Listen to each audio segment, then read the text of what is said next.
В Южную Осетию прибыли бизнесмены и предприниматели из Челябинской области, заинтересованные в развитии сотрудничества и реализации совместных проектов. За несколько дней пребывания они подробно изучили потенциал республики, особенно в таких направлениях, как промышленность и туризм. Основная цель подобных бизнес-миссий – это продолжение и углубление контактов и открытого диалога между деловыми кругами, подчеркнула помощник министра экономического развития Агунда Газаева. Подобные встречи позволяют наладить неформальные контакты между участниками миссий и бизнес-сообществом Южной Осетии.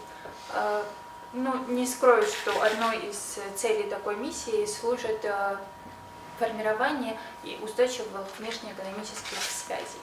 Мы очень ждем и очень надеемся, что подобные визиты станут системными и со временем позволят заложить прочную основу для дальнейших совместных проектов.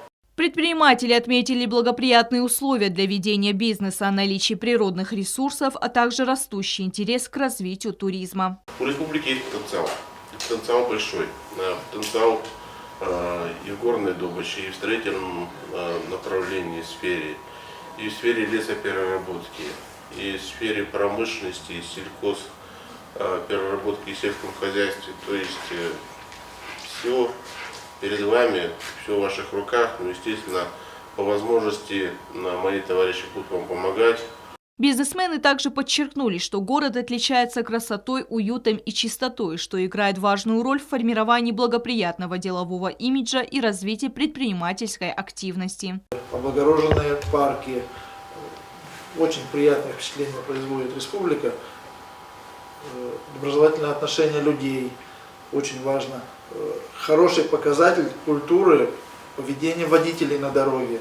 То есть все это в комплексе действительно создает очень благоприятное впечатление для того, чтобы к вам приезжать еще и еще, для того, чтобы создавать здесь какие-то структуры общения, налаживать, выстраивать взаимоотношения. Поэтому у меня очень благоприятное впечатление создалось о республике. Мы занимаемся производством асфальтобетонных заводов. Видим, что дорожное машиностроение у вас требует действительно еще улучшения, усовершенствования.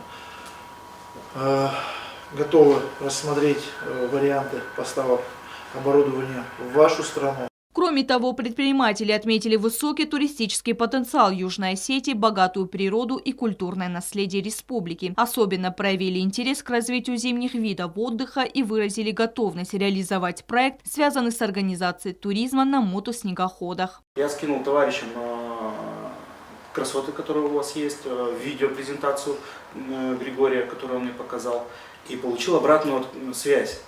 Мы хотим сюда приехать. Мы хотим увидеть это все своими глазами.